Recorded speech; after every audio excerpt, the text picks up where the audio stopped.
you didn't even see it happen. 1 second your toddler had the cup, the next second it was airborne, and before your brain could catch up, it hit the floor. Milk everywhere.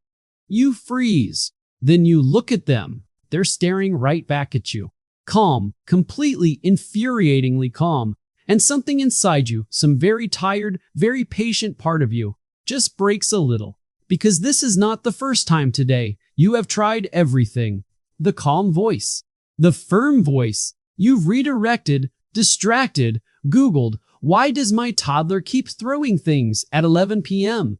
Nothing works. Here is what nobody tells you. And this is the part that stopped researchers cold when they first found it. Your toddler is not throwing things at you. They are talking to you. Every single time that cup leaves their hand, their brain is sending you a message it does not have words for yet. A message that has been trying to reach you for a while. A message that, once you understand it, changes everything about how you respond. Because right now, you are answering the wrong question. You keep asking, why won't they stop throwing? The question that actually unlocks this is different. What were they trying to say before the throw happened? Stay with me, because once you see what is actually going on, you will never look at that throw the same way again. Let's start with what almost every parent assumes, because it sounds completely reasonable. The throw is about control. Your toddler figured out that throwing gets a big reaction every time, so they keep doing it because it works. The solution: stop reacting. Take away the power. Sounds logical. It's also what most parenting forums, pediatric pamphlets, and well-meaning grandparents will tell you. For a long time, this was the dominant assumption in early childhood research too. Then a 2014 study at the University of Washington's Institute for Learning and Brain Sciences actually tested it. Researchers followed 147 toddlers between 14 and 24 months across 8 months of recorded play sessions. Every time a throw-in episode happened, they analyzed the 90 seconds before it, the child's emotional state, the caregiver's proximity, and whether the child had made any communicative attempt before the throw. A reach, a vocalization, a look. In 78% of throwing episodes, the toddler had already tried to communicate. They had reached, looked, made a sound, and the attempt had gone unnoticed. The throw did not come first. It came after. The researchers were expecting to confirm the defiance model. What they found instead, they described as pre-verbal communicative frustration in response to failed initiation. The toddler was not making a power move. They were making a last resort move. The throw was what happened when every quieter option had already failed. So, if it is not defiance, what is it?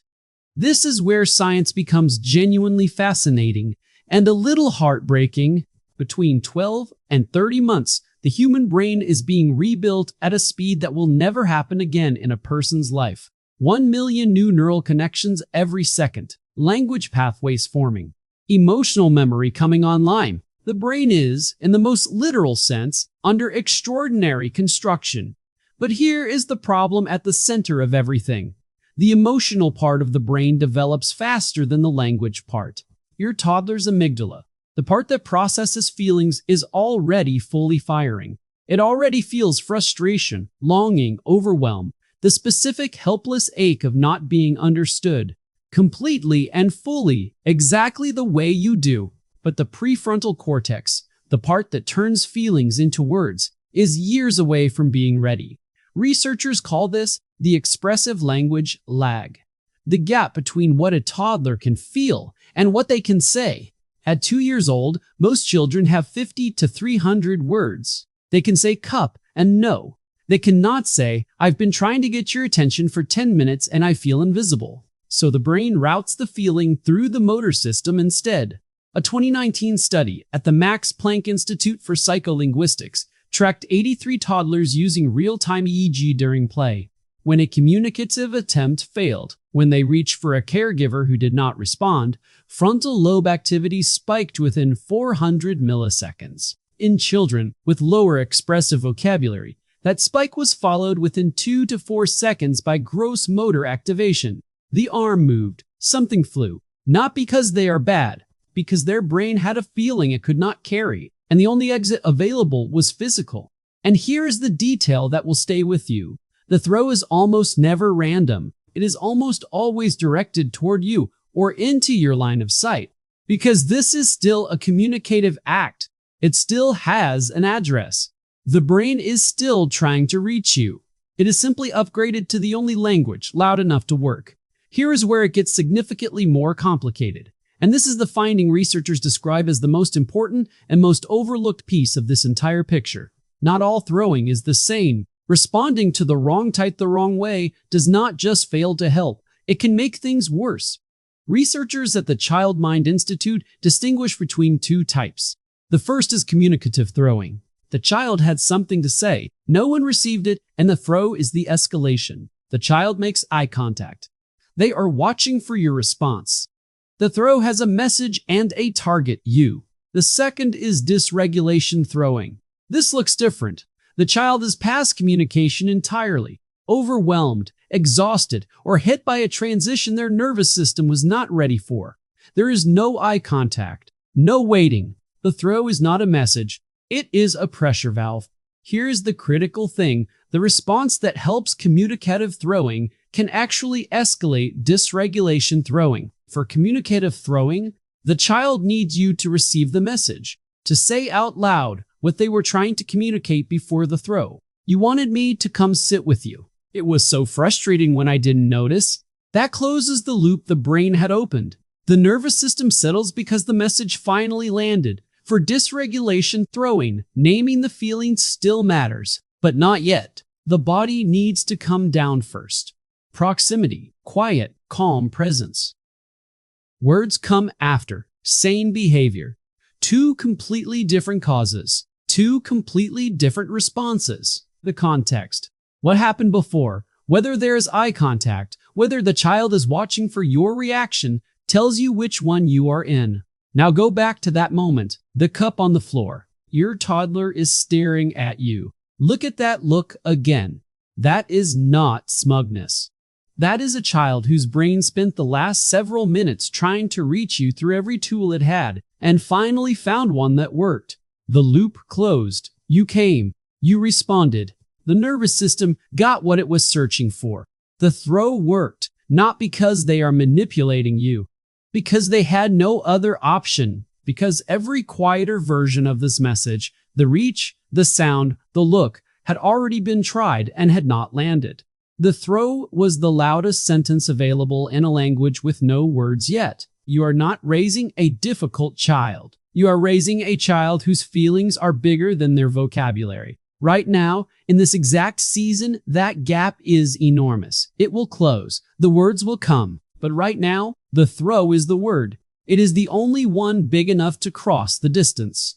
And the way you respond is teaching their nervous system something it will carry for a long time. Whether communication works, whether reaching out produces connection, whether the people they love are paying attention when it matters most, there is one thing worth keeping an eye on. If throwing consistently happens with no eye contact at all, no looking before, during, or after, and comes with emotional overwhelm that takes a very long time to settle, and especially if you also notice delayed language, difficulty with transitions, or unusual sensory responses, that pattern deserves a conversation with your pediatrician or a developmental specialist. Not because something is necessarily wrong, but because earlier conversations are almost always more useful than waiting. The American Academy of Pediatrics recommends developmental screenings at 18 and 24 months because early identification opens windows for support that genuinely close later. One sign by itself means very little. A pattern across multiple settings over multiple weeks,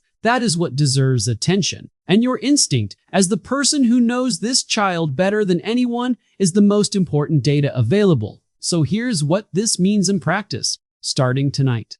Watch the 60 to 90 seconds before the throw. Not the throw itself.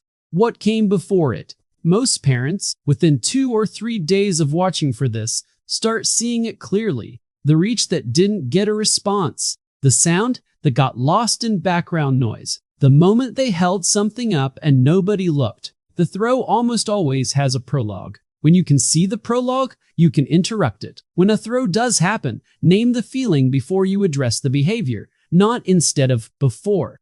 5 seconds. You really wanted me to come. That was so frustrating when I didn't hear you. Then calmly, we don't throw cups. When you need me, come tap my arm like this. You are giving their brain a replacement tool at the exact moment it is most ready to receive one. Build a few short windows of completely full presence connection into each day.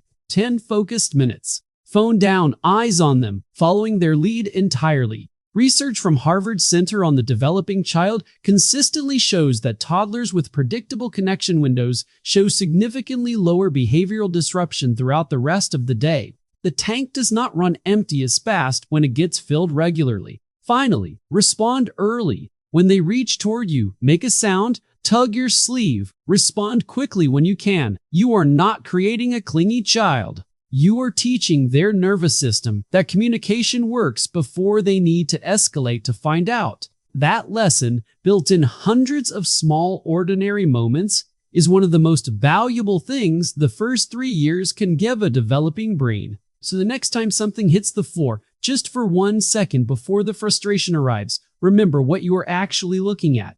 A small person in the middle of the biggest developmental storm of their life. A brain that is feeling everything and can say almost none of it. A child who has learned, through pure necessity, that the loudest sentence available to them is also the one that gets them in trouble every time they use it. They are not throwing things at you. They are throwing themselves toward you over and over with everything they have, hoping this time you'll understand what they meant. That is not a behavior problem. That is a child who loves you enough to keep trying. And now you know exactly what they have been trying to say. I want you to try something. Think back to the last time your toddler threw something. Now think about what was happening in the 2 minutes before it. What do you see now that you didn't see then? Put it in the comments. You might surprise yourself with what you notice. And somewhere out there, a parent is going to read your comment at 1 a.m. after the 4th throw of the night, convinced they are failing, and your words might be exactly what gets them through to morning. Next video, the psychology of toddlers who say no to everything, including things they actually want.